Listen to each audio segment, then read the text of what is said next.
Hai semua, kembali lagi bersama saya di OK Channel. Kisah yang saya nak sampaikan pada kali ini ialah kisah pengalaman ketika memandu waktu lewat malam di laluan Bukit Putus yang menghubungkan Pekan Kuala Pilah dan Bandar Seremban. Peristiwa ini berlaku lebih kurang 20 tahun lalu. Pasti ramai yang tahu laluan Beliku itu sering dikaitkan dengan pelbagai kisah seram dan misteri. Kononnya banyak berlaku kejadian aneh yang dialami oleh pengguna jalan raya, terutamanya yang memandu pada waktu malam. Dipendekkan cerita, pada malam itu lebih kurang pukul 12.30 malam, saya bersama seorang sahabat bernama Lenny bertolak ke Kuala Lumpur setelah seharian berada di kediaman di Tanjung Ipoh kerana menziarahi ayah kawannya yang tenat. Ikut rancangan awal petang kami bertolak, namun Zuleka pula bersungguh-sungguh minta kami pulang lewat malam. Katanya bosan sebab tiada teman berbual, jadi timbullah rasa kasihan dengan Zuleka. Setelah mengucapkan selamat tinggal kepada Zuleka dan anggota keluarganya, kami berdua terus bertolak pulang. Saya memandu kereta dengan berhati-hati, maklumlah kawasan kampung. Lagipun saya tidak begitu arif dengan keadaan jalan raya di kawasan itu. Saya memperlahankan kenderaan sebaik sahaja menghampiri laluan Bukit Putus. Suasana jalan ketika itu cukup lengang dan gelap. Kenderaan lain langsung tidak kelihatan, mungkin sudah lewat agaknya. Saya lihat Lenny leka membelik telefon bimbitnya. Sesekali kedengaran dia mengeluh kerana tiada isyarat. Nak mesej pun susah. Kejap ada line, kejap tak ada line, rungutnya. Saya hanya tersenyum dan tidak membalas kata-kata. Pandangan saya tertumpu kepada jalan raya yang terbentang gelap di hadapan. Saya perlu berhati-hati, takut-takut kalau ada binatang buas melintas. Maklumlah, kawasan sekeliling dilitupi hutan tebal.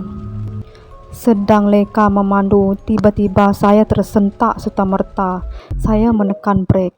Lenny yang ada di sebelah terkejut sehinggakan telefon yang dipegangnya terjatuh ke lantai.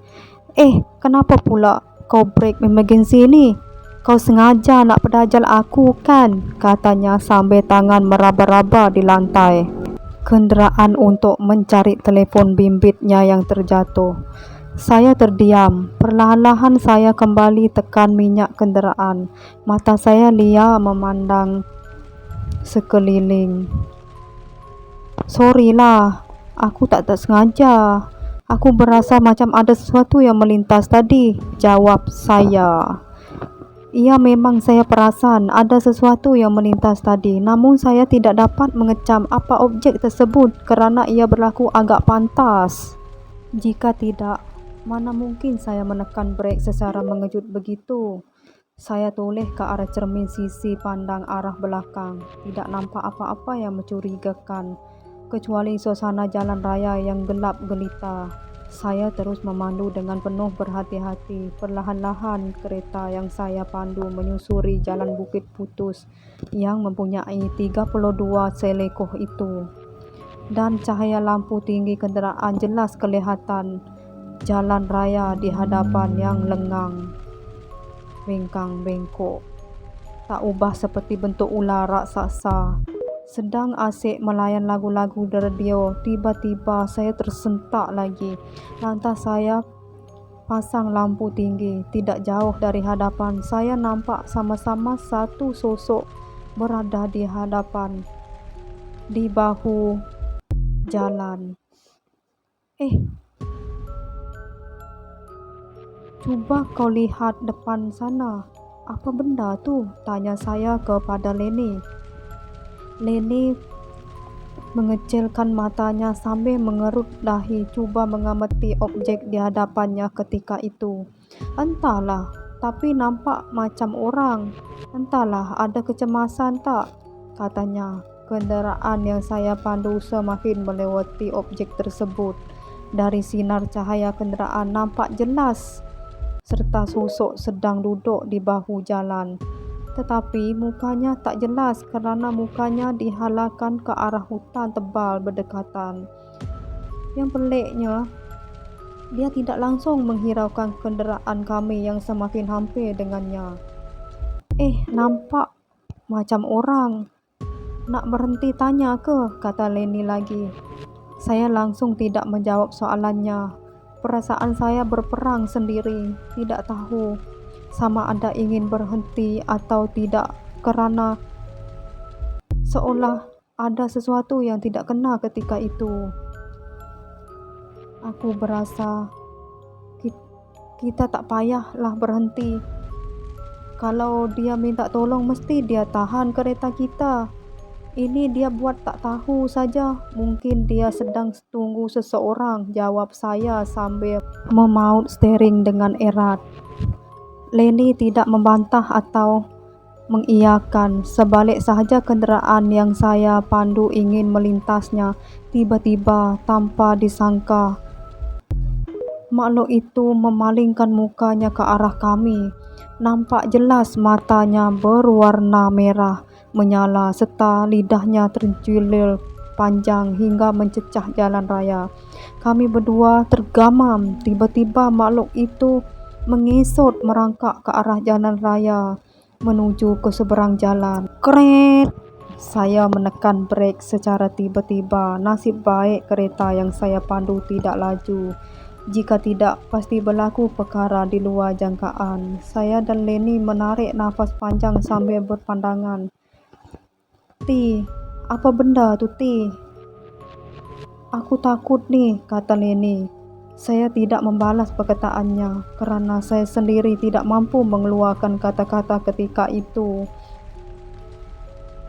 Aku rasa baik kita pecut saja. Aku rasa tak sedap hati ni, tambah Leni tergagap-gagap. Tanpa membuang masa, saya pecut tinggalkan kawasan tersebut. Berdecit-decit tayar kenderaan setiap kali saya menukar gear dan mengambil selekoh di situ. Mulut saya terkumat kamit membaca ayat yang saya tahu.